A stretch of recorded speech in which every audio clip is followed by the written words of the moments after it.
Okay, friends, welcome. Welcome back. We have a illuminating evening and afternoon for you, but not in that order. First comes the afternoon, and we will have 3 lectures this afternoon and 3 tonight. I just want you to know that coming tonight is compulsory. I'm not smiling.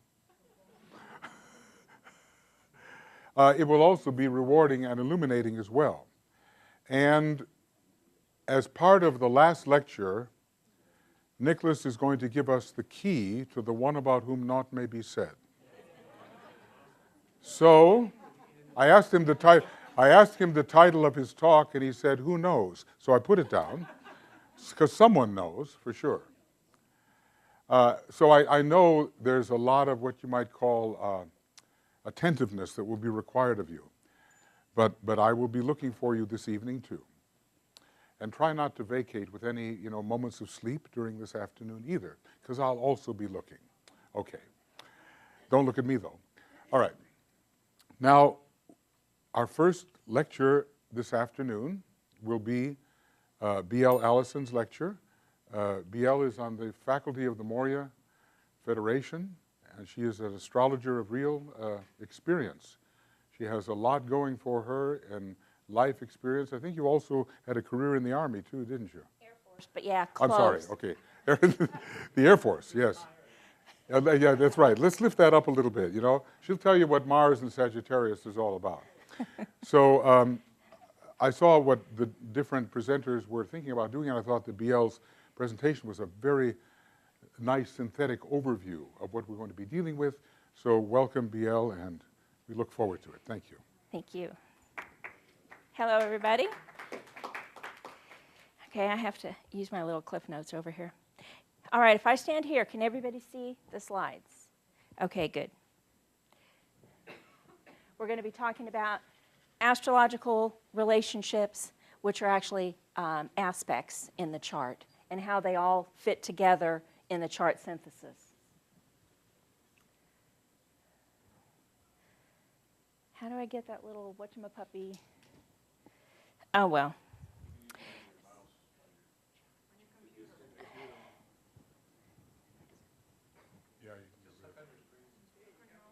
I am, oops.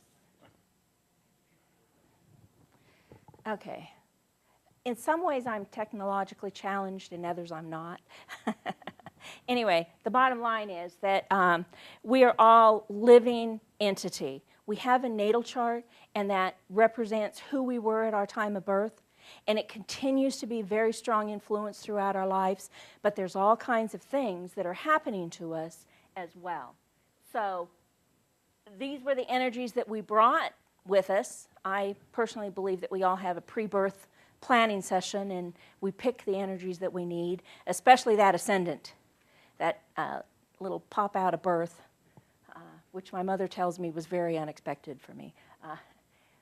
But then as we age and evolve, we look at our progressions, and then we also look at the transits, the planets in the sky at any given day. We want to know whether we're working from the personality or the soul level. Ideally, we all want to think that we're using these energies at the higher level, but are we really? And when I say that, I want to qualify.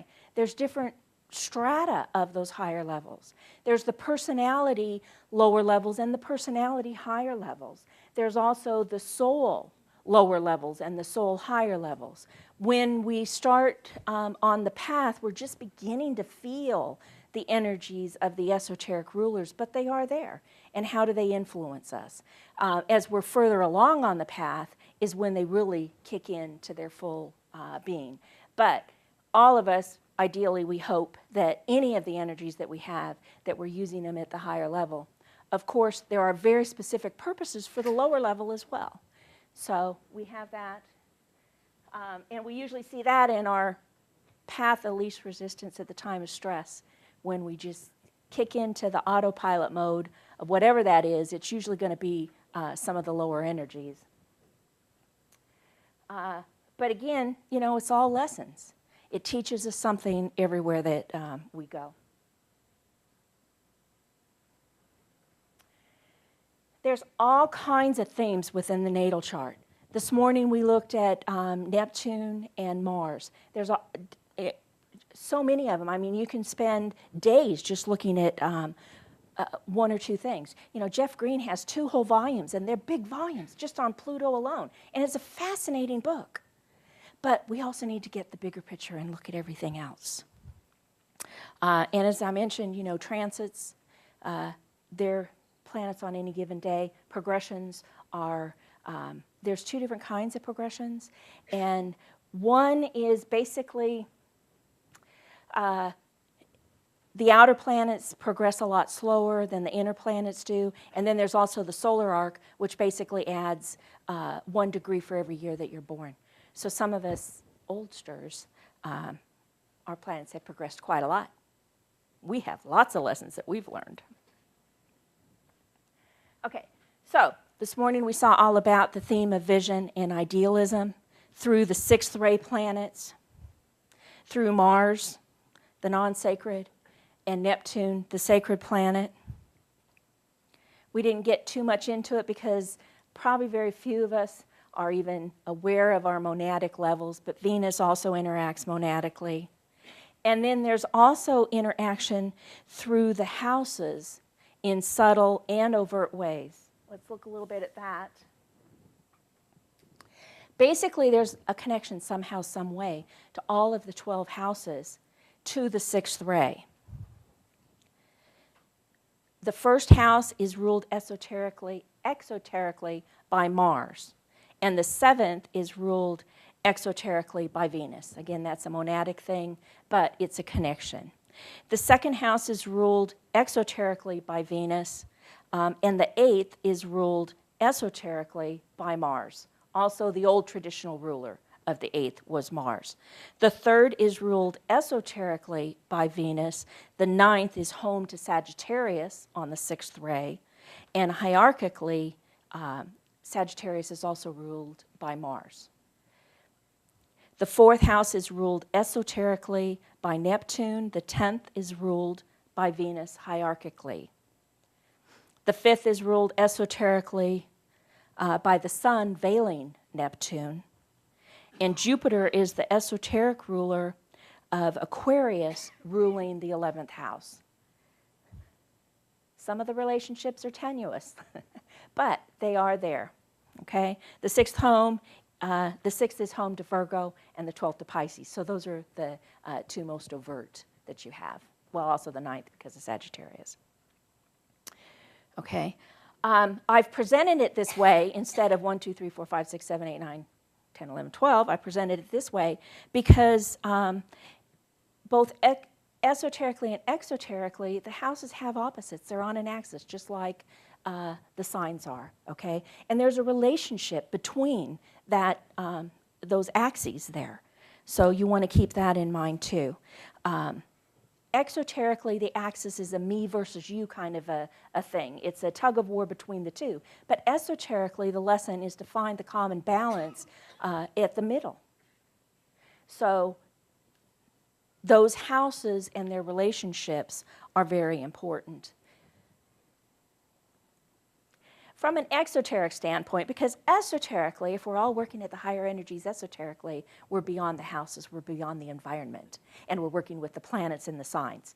But not a lot of us that are there at that point yet, so I wanted to bring this relationship in, okay? As much as I'd love to just sit and get buried in that Pluto book or the Saturn book that Liz Green did, you know, wonderful books, no planet stands alone. They're all part of the entire chart that we have. I like to think of it as a planet being a child in a large family. Some families are bigger than others. Some families get along dynamically. Some don't. So those family dramas and stuff are what you see with the aspects within a chart. So that's why we look at the relationships between the planets. between the planets themselves and between several planets together. So are those planets that competing in nature? The difference between Saturn and Jupiter, Jupiter outgoing, Saturn constricting. Are they friendly? Are they aggravating? Mars kind of is aggravating exoterically any time, right? Pluto has its drawbacks. But we're going to try and look at everything as a whole here. Okay. The primary aspects, the biggies, are the conjunction, the square, the trine, and the opposition. Now, this is a big piece of the pie, 360 degrees. So a conjunction is anything together in its combined power.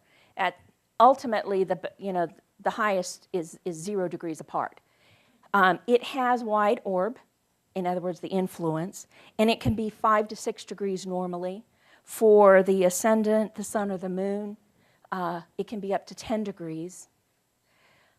If you need to, it can be 360 degrees. No. You want to be careful when you get with the degrees, and I'll show you why in a minute here, okay? A square is a challenge. It's 90 degrees apart, plus or minus 5 or 6 or so. A trine is a benefit. It's 120 degrees apart. And an opposition is 180 degrees apart. That's that awareness of the other, or the tug-of-war, depending on what you've got going. I also want to talk about a translator of light. The little example that I have here is, let's say Mars is at 18 Aries, Venus is at 24 Leo. That's 6 degrees. It's kind of a little too wide, really, to call that a trine. It's acceptable, but kind of on the outer fringes of a trine. But if we have Jupiter at 20 degrees Sagittarius, that creates like a grand trine. You've got all 3 of the fire signs there. And Jupiter is in between the other 2. So it ties Mars and Venus closer together. It's the one that acts as a translator of light to bring the whole thing together. So it's not quite precise, but you're still going to feel the effect of it. And the points that are off, in this case, Mars and Venus, that's going to be the area that you need to work on just a tad. So it pinpoints, what this grand trine can do for you and the little weak area that you have. But you're going to feel that influence because it is within effect because of the translation of light of the middle planet that ties it all together. Okay? Is all that crystal clear as mud? Then we have secondary aspects. The semi-sextile is friendly, it's neighborly. They don't have anything in common, but they're friendly. The decile, it's 36 degrees apart. There's 10 of those in a chart. It's a compatibility between the 2 points, and it's actually a derivative of the quintile. The novile, some people use these and some don't. I actually don't use these, but it's 40 degrees apart. There's 9 of them in the chart, and it's an irritation between the 2 planets involved. Then a semi-square is some kind of restriction. I can email you the slides if you'd like. And a sextile is 60 degrees apart, okay? It's an opportunity. It can be helpful, but like the trines, it's something you may take for granted. So you may need that square, swift kick in the butt to get you to use those favorable aspects that you've got. With secondary aspects, the orbs are tighter. Look at these. Look how close the degrees are on some of these. You can't use wide orbs on this and get away with it because what you've done is just moved into a different aspect. And the natures of these aspects are completely different.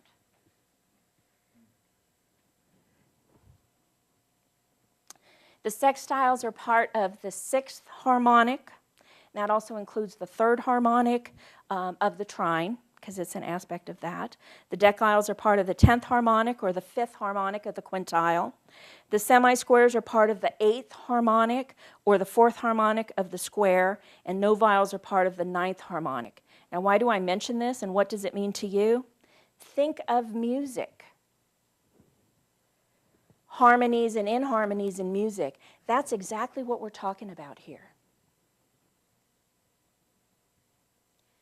It's a matter of the clashing or harmonic melodies together with these planets.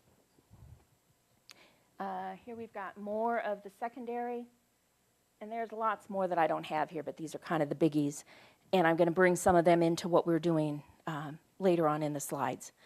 Okay, the quintile, it's a talent earned in a prior lifetime, or it could be spiritual ability, 72 degrees apart. Tredicile, however you say that, it's a harmony between the two planets, and it, of course, is a derivative of the quintile. The sesquisquare, that's hard to say, is half, well, it's 1.5 of a square, 135 degrees. The biquintile is 144, and the inconjunct is 150. The inconjunct, it's some kind of adjustment is made. They have nothing in common at all. It's not the opposite, it's right next to it. It needs effort to understand the difference between the two. But the biquintile, look at how close they are, 6 degrees apart. It's the ability to foster accord between the two planets. So totally different nature. And here you see them used together. This is a yod and a golden yod. The yod uses the inconjunct and a sextile, which, remember, those were that little odd thing that you had to resolve the difference between the two. But the golden yod is part of the quintile range. You know, that's that talent or spiritual ability. So the golden yod is, it's got a much greater, a much more positive energy than the yod does, but the yod is the one you're going to learn the most from, okay? And again, not only were they only 6 degrees apart, but look at how close they look in the chart there. And then, of course,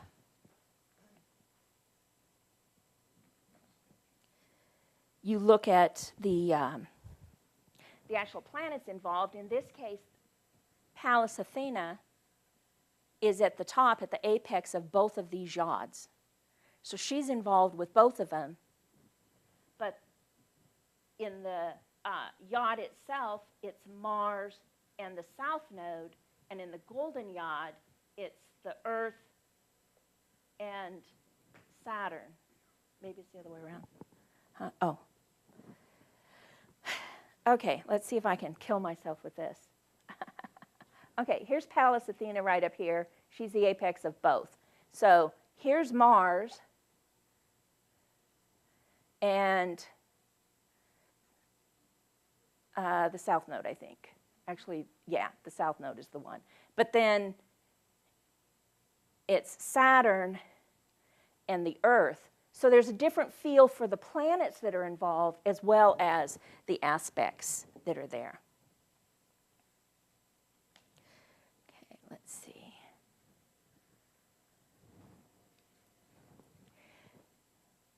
Those involved in the yod itself, it was 2 inconjuncts and 1 sextile. In the golden yod, it was 2 biquintiles and 1 quintile. Okay?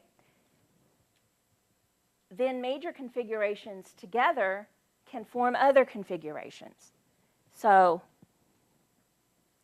we see all kinds of patterns formed, but you have to understand the underlying aspects that form those patterns. The major configurations in my mind are the squares form the crosses, the grand trines, the 5 and 6 pointed stars, and there's a diamond that I consider a semi-major one.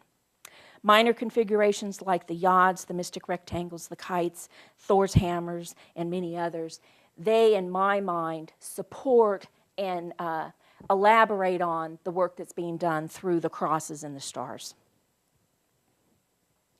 You also see, looking at these patterns, that certain houses and certain signs are going to have a lot of energy, a lot of patterns in them. They interact with other things in the chart where others don't. Sometimes it's because you don't have planets in it, or other times it's because the planets aren't talking to each other. You got them, they're just not talking to each other, which means they don't have an aspect with each other. Some, of course, have no planets at all. And as I mentioned, you'll find some imperfect configurations. They're missing a point or maybe skewed. And I think that can pinpoint for us the area that we need to work on within our life. Some we have stelliums that have either 3 or more planets or 4 or more planets and a point, or one of the asteroids or something like that. Basically, it's a theme, a stellium, everything in one sign, everything in one house. Okay, so let's look at some of these configurations here. This is the Grand Cross, or Grand Square, depending on how you look at it. It's both. It's got the one axis and the other perpendicular to each other. These little lines here, like A to C, A to D, those are the squares. The opposition, of course, is the A to B, the C to D.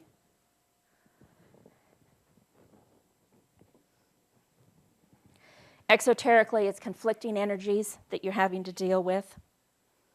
But I like to think of these as the motivator to use those other nice aspects that you have. Esoterically, of course, the goal is to balance the 2 axes and then also to balance the whole square. So ultimately, when you're working with the higher energies esoterically, you're actually working from the hub of the cross, right here, and you're wielding all 4 energies equally and in balance. That's way beyond what I am. I don't know about how far you all are along the path, but that's a goal of mine one of these lifetimes.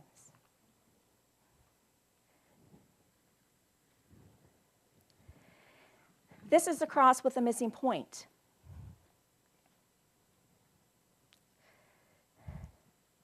It's just as important to me as the full cross is, because guess what? Transits happen all the time. The moon transits every single sign once a month. The sun and its little contingent of Venus, Vulcan, and Mercury come around once every year. And all the other planets do too. Mars is in a sign about 2 months, Jupiter about 1 year, Saturn about 2.5 years, Uranus about 7 years, Neptune about 14 years, and Pluto, good old Pluto, picks how long he's in a sign. He's in Scorpio about 12 years, but Taurus about 30 years because his orbit is highly elliptical. Then, of course, they have that little retrograde dance they do. The planets appear to move backwards a little bit and then forwards a little bit and then backwards. They do that about 3 times. And if you're lucky enough, they can hit you 3 times. As a matter of fact, it's pretty hard not to be hit 3 times. So, but the good news is, during that year or 2 of influence that they may have, sometimes you have a little breather.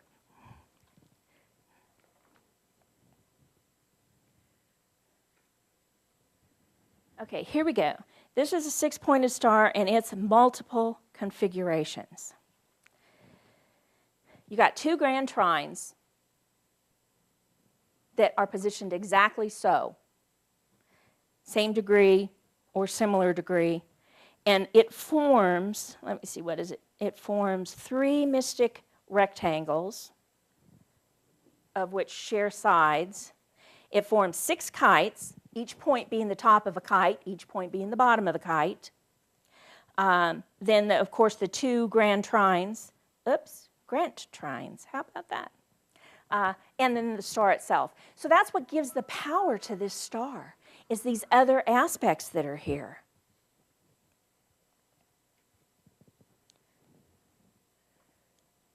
See, here's one mystic rectangle, D to A, and F to C, then C to A and D. That's a mystic rectangle. And then you have another one here, A to B, B to F, and then you have another one here, E to C.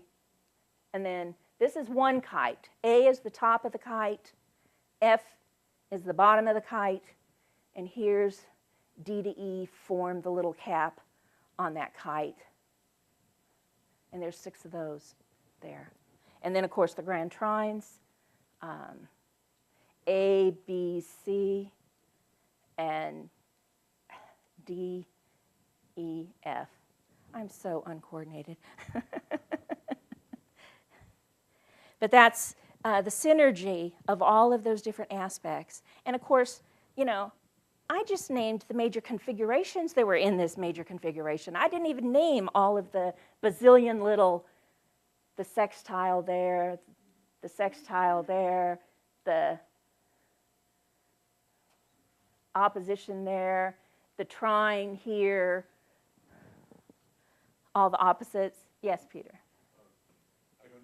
I just wanted to mention the Dalai Lama has this in his chart. He's a Cancer, and I believe all the points are major planets for the most part. There may be one missing. Yeah. See, I look at this, you know, exoterically, it's very powerful because it has all of those things talking to each other, and it shows the synergy that's available within your chart. But esoterically, I also look at it as an upward and downward communication with the soul. So the Dalai Lama is a good example of how that could be working out. Now, just like with the T-square, I think an almost six-pointed star is just as valuable. You've got 5 of the 6 points, and what I tell you about transits, every month the moon's going to hit that. May only be for a couple of hours, but every year the sun is going to come across there with its contingent of planets, and then all the other planets, of course. You know, Mars comes around every 2 years, Jupiter every 12 years. You know, so you get a lot of hits against that missing point. So what that does, just like with a T-square, it gives you the full star or the full cross in fits and starts. These could be wonderful opportunities for you depending on what planet it is that's actually hitting it. They could be things that set you up that you then keep with you in your makeup, opportunities to transform something or whatever, depending on, again, the planet, the houses, the other planets involved. Or it could be something that's just fleeting every year as the sun comes around or whatever. But the potential is there to use that almost six-pointed star. And again, it pinpoints for you where the weak area is, right here, E.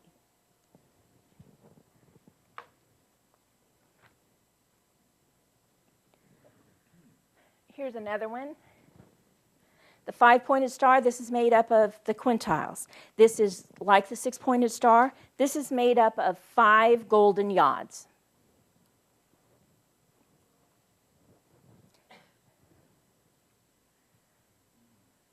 And it's got all kinds of things in it, not only the 5 golden yods, but it also has the biquintiles in there. This is one of the biquintiles. These here are the quintiles that it has.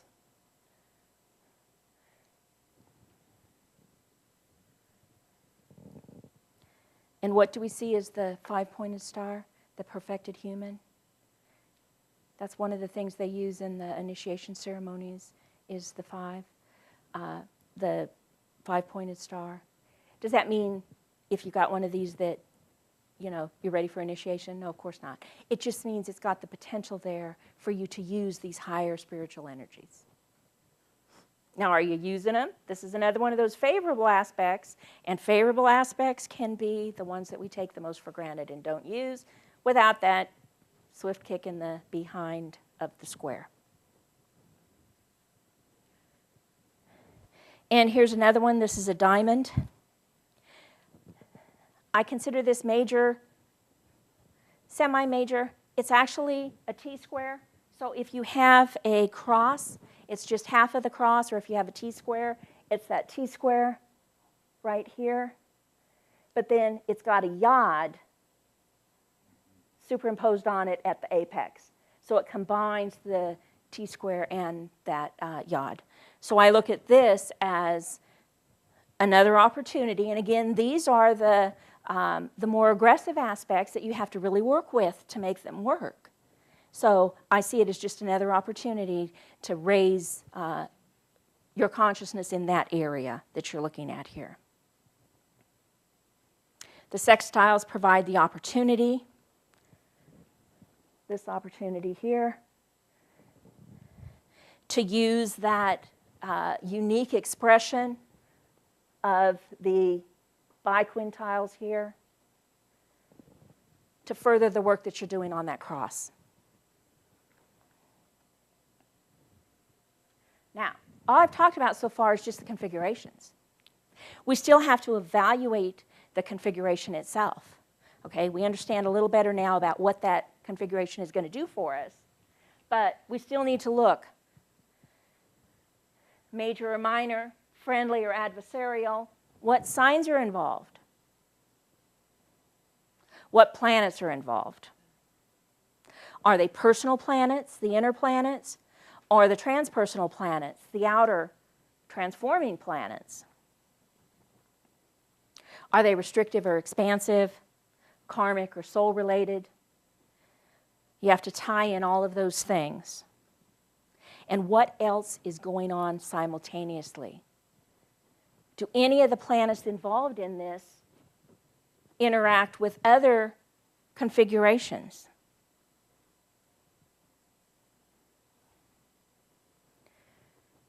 Do some of the planets that you have, is this the only configuration? These are the only people that they talk to. And this brings up another point. Remember I talked about the translator of light with the aspects, bringing them kind of into orb? Well, there's also another thing, it's a collector of light. And that's when you have a planet that's in one configuration and also another configuration. So theoretically, it brings the synergy of both of them together. Like you might have a cardinal cross with Mars in Aries, and you might have a grand fire trine with Mars in Aries, and that would tie the two configurations together.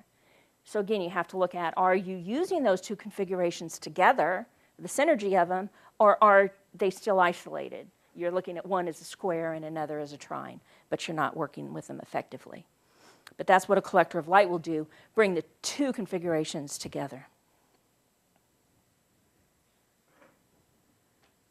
So here, let's quit talking and show examples. These are two very similar, and in reality you could, using the translation of light, you could say it's one big cross. But it's not quite exact. There's 4 axes in a chart, and this person has 3 of them, the sun, nodes, and the midheaven axis, all conjunct in Scorpio and Taurus. See all this stuff right here? And all this stuff right here, okay? And then the 4th axis, the ascendant-descendant, is loosely squared that. But also he has Uranus opposite Chiron that is more in line with the actual cross. So that's the dark blue, or darkish blue, versus the light blue, which brings in then the ascendant. But what this does is this sets this cross up for this person. You know, a planet is going to come 4 times a year and transit, you know, the midheaven and activate first the dark blue one and then the light blue one. It's going to come next to Uranus and then the ascendant, then down to the midheaven, and then over to Chiron and then the descendant. So it's going to prolong the agony of the cross for those of us exoterically working with it. Esoterically, it gives us lots more opportunities to work 4 times a year now with this cross instead of just one time working with the planet. And of course, when we look at the energies here, we see it's a fixed cross. Taurus and Scorpio, Leo and Aquarius, and the rays and stuff that go along with that. Okay, let's.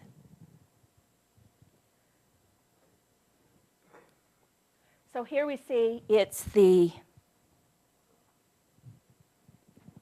midheaven, the south node, and the earth, all in Taurus.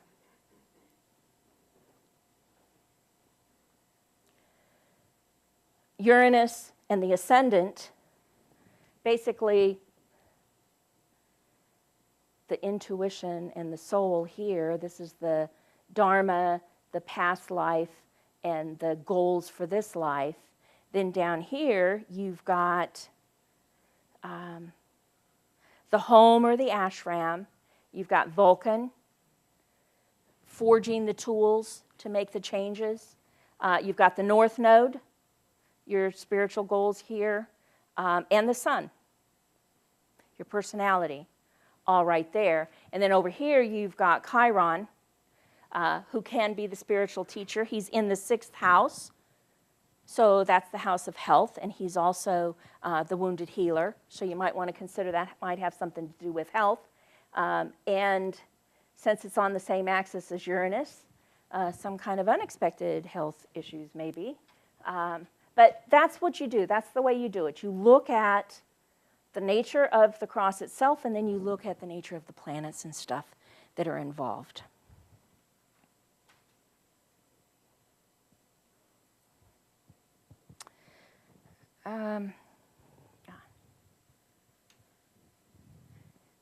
This is one of my favorite ones. You want to look and see what else is going on simultaneously. I'm not even going to try and tell you what all she's got going on simultaneously, because it's just absolutely outrageous. She basically has something at 3 to 5 degrees, or very close, in 10 of the 12 signs. And what did I tell you about transits? She's going to get hits on this all the time to fulfill the potential of these 2 stars of David, these 4 grand trines, well, 2 grand trines and 2 almost grand trines, 2 almost stars of David. She's got 1 complete cross and 2 T-squares in there. Everything talks to each other. Almost everything in the points here at the 3 to 5 degrees, or a little either way, is related to everything else in the chart, because it's either semi-sextile it, or sextile it, or square it, or trine it, or inconjunct it, or opposite it. She's got, what does she have here? She's got the cross, 2 T-squares, 2 almost 6-pointed stars, 7 yods, 2 mystic rectangles, 4 kites, 3 Thor's hammers, 4 diamonds, 5 double yods, 4 stretched stars, and a partridge in a pear. Yeah, I don't sing, but, you know, I had to add that there. She actually should have had 2 more yods, but what we've got is the North Node at 0 degree Capricorn and the Moon at 7 degree Leo are a little too far from each other to actually form that aspect of the yod, but they interact with the others. And the others are much closer in conjunction. Okay, so what we've got here is the yods overlaying the purpose of the crosses and the stars, hopefully making them all work together in this wonderful synergy that's going to be available from all of these things working together. And again, because they are all connected, collector of light we've got going on here. Anytime something hits one point of all of this, it then ties everything else in together. Should she be working at the higher energies? Okay? That's always, of course, the big key. Okay. Technically challenged. Okay, so let's look at when we're looking for the 6th ray, what are we going to be looking for? How does Neptune, Mars, and Venus express in the configurations that you have in your chart? Do they relate to the major themes of your chart? The stelliums that you have, your ascendant? What houses are they in?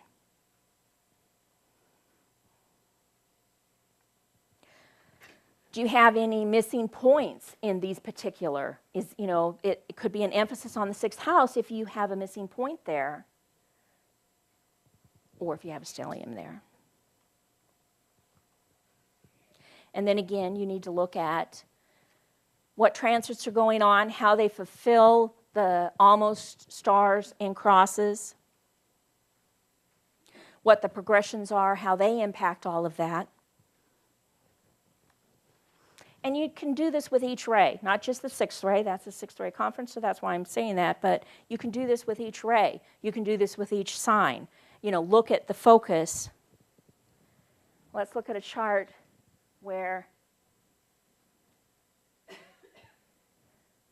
we've got Venus, Neptune, and Mars all interacting together. Well, sort of. Not in the same configuration. Oops. What do I have here? Okay, Venus and Neptune are opposite each other as part of the mutable cross. So they're planets on the sixth ray, but they're doing it via the sixth ray planets, the sixth ray signs. And then we see Mars is in Libra. It's not interacting with them in this chart. It's got a whole totally different set of relationships. That wasn't the chart I thought it was. Okay, let's try one more. See, the mutable cross is the one in green. There is a air trine with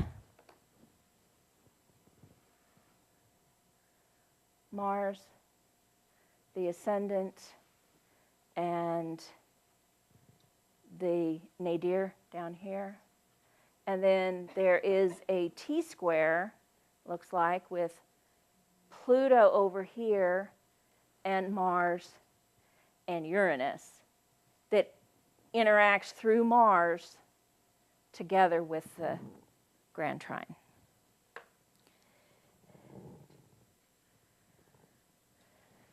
Okay, here's the one with the T-square that I was thinking of. So what we've got is Venus here squaring the ascendant-descendant axis, but we also have Mars sitting there on the descendant. So we've got the monadic sixth ray Venus, which also happens to be the esoteric ruler of this chart because Venus is the esoteric ruler of Gemini, interacting here with Mars, the non-sacred sixth ray planet. Neptune forms its own relationships, but it's still like semi-sextile here to Venus. So this is the lower octave and the higher octave that we were talking about. It's also sextile to Mars. So the two sixth ray planets are talking to each other here in that favorable sextile that I think Allison is going to talk about in a little bit. So what we've got here is the missing point of this cross here in Pisces. Nothing there, well, except the midheaven, but it doesn't interact in a relationship with the others. Let me see.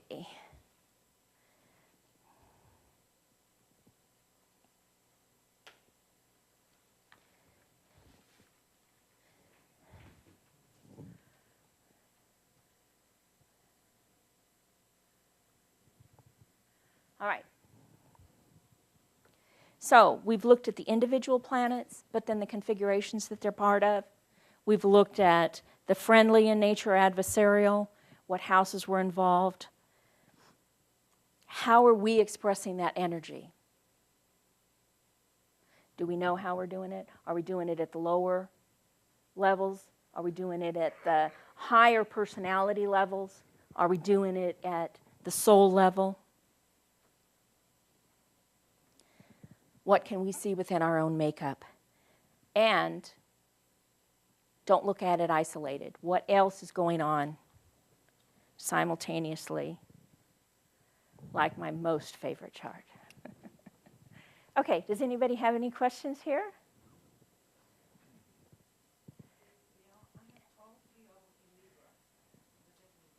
All three of what?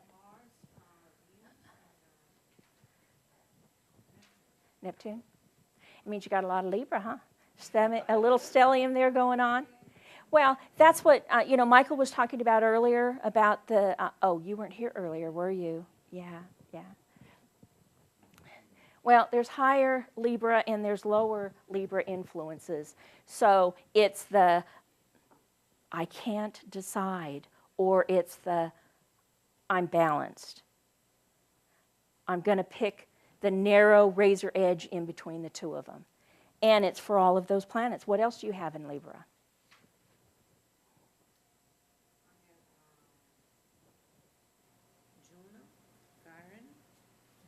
Yeah, so you've got a stellium there. You've got a whole lot there. And how is it interacting with other things in your chart? Would you like me to pull your chart up and look?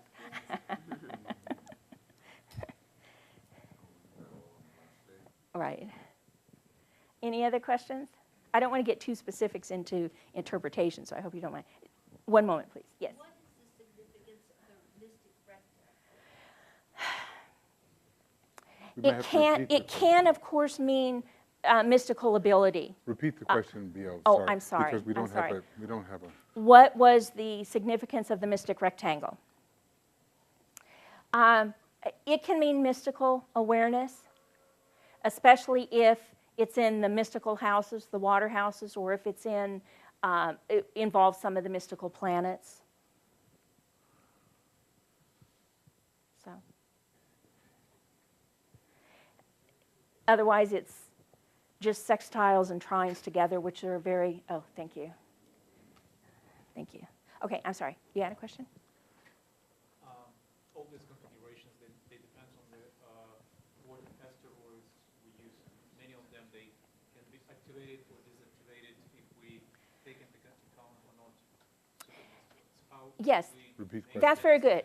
That's very good. He's talking about the different asteroids and whether we're using the asteroids or whether we're not, whether they're impacting us or not.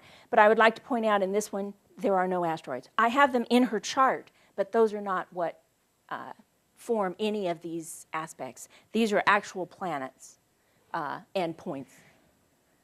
So we're talking here with the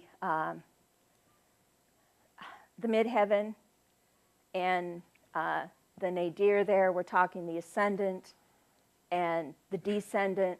We're talking the nodes, Jupiter, the missing point over here,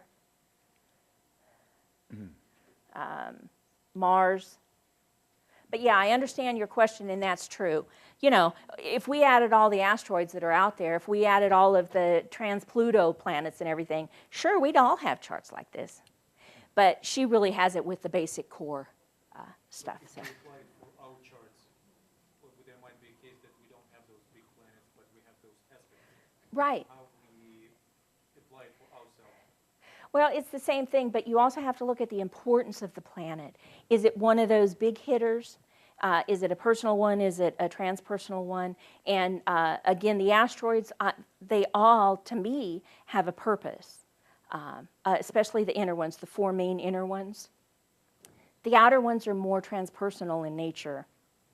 I would be careful about using too many of them in these kind of relationships because you're really looking at how is it impacting you and your spiritual consciousness and everything. But that said, some of those outer planets, the outer asteroids, they have a significant world, what's the word that I want? Global significance. Global. Right, yeah, a global significance to everybody, and that's why they're coming to the forefront now. So I don't want to totally discount them, but I want to say keep to the straight and narrow when you're looking at configurations like this. BL, in the esoteric astrology book, the Tibetan stratifies certain kinds of configurations. Maybe you'll help me. He says black squares of form, yellow triangles of consciousness, and yellow stars of consciousness, and blue triangles of spirit. So he gives you kind of three levels there.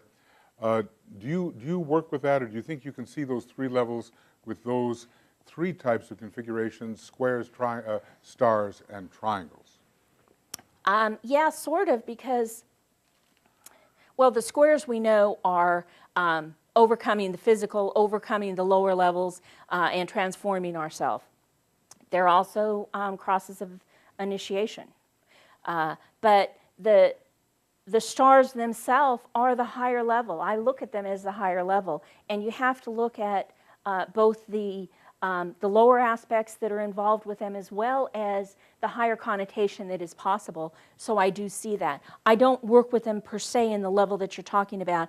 And I don't look at the star itself as being, or I'm sorry, the trines Triangles. themselves as being the spirit, because it's not, that's higher than the level of which I am actually working. And I'm working more with the star at this point than, I mean, you have to live the star first before you can actually get to the triad, which would then be the spirit level. Right. So I don't think of the grand trine as the triad level, but I do think of that star as the soul level. So it depends on who you do a chart for, really, doesn't it? Well, it does, because you're supposed to know the level, but my charts are esoteric, and I assume that anybody that comes and asks me is hovering around the first. If they're higher than the second, they usually know it themselves, and if they're the third, they know it by heart. So, but yeah, you're supposed to know, if you're doing an esoteric reading for someone, you're supposed to know the level that they're at. So, yes, Peter. I noticed you skipped the septiles. What's your experience been with them? I don't actually work with them. I don't work with the noviles either. He asked what my experience was with the septiles. That's the sevens, the seventh harmonic. And I don't actually work with that, just like I don't work with the novile. There comes a point where you have to say, what are the basics? And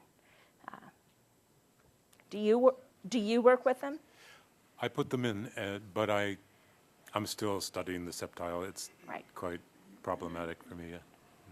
Maybe everyone knows what a harmonic is? Maybe not. So, Let the music man describe what, I briefly touched on it, but basically we look at astrology as the music of the spheres, and it's how they all talk to, everything talks to each other. So it's the harmony that's possible based on these aspects here. And that's the fourth harmonic would be the squares, because they're 90 degrees apart, so there's 4 of them. The trines would be, there's 3 of them, they're 120 degrees apart, so that would be the third harmonic. The sextile, they're 60 degrees apart, so there's 6 of those, so that would be the 6th harmonic, but it's also part of, it's half of the trine. So that's what I understand from the geometry of it, but he is the music man. So. well, no, but it's simply a question of dividing the circle of 360 degrees by the normal integers, and that's how you're finding your harmonics. And of course, it goes on beyond the ordinary harmonics into quite high numbers, and there's some even medical research about these things. I think it's a way of the future, but we don't necessarily need that, because we're interested in integrating the personality and integrating it with the soul. And I think these are very integrative patterns. I think that's one of the great values there. Right. I like to use the reference of the harmonics, though, because this is all energy. The planets are energy, the signs are energy, and it's how it's expressed within our chart. And that energy, if you think of it in terms of the harmonics, you're thinking of it in terms of being harmonic and disharmonic. And that's what you see from these different patterns, and why the squares and the ones affiliated with them are disharmonic versus the trines and the sextiles, which are more harmonic. That was the point I was trying to make with that. So, any other questions? We are probably thank at you that point. all. Well, thank you. Thank you very much, BL, for this overview. Appreciate that. Astrology is an intricate science related to numerology, definitely, and it's an aspect of the great science of relations. There are many factors to blend together, and I think what we're trying to do is remove the dissonances within our personality nature and within the soul-personality relationship. You cannot tolerate dissonances for too long, because they will cause a structure to fragment. Harmony is a coherency and keeps things together for the sake of duration. If you are suffering from stress, dissonance over a long period of time in an unresolved manner, it's just like listening to a piece of music where there's nothing but dissonance. It's a fragmenting experience, and it's very unsatisfying. So we have to have a life that has periods of dissonance resolving into harmony, and I think the dance here of the spheres can help us understand when those timings are coming. Because you know, you don't have every single configuration in your chart, do you? But if you follow the transits and progressions, temporarily, various kinds of configurations can be completed for a certain amount of time, giving you a window of opportunity to bring into coherency aspects of the chart which were not coherent before. So it just depends on how much we want to integrate with the higher spiritual energies and how attentive we are to the opportunity to do that. Okay.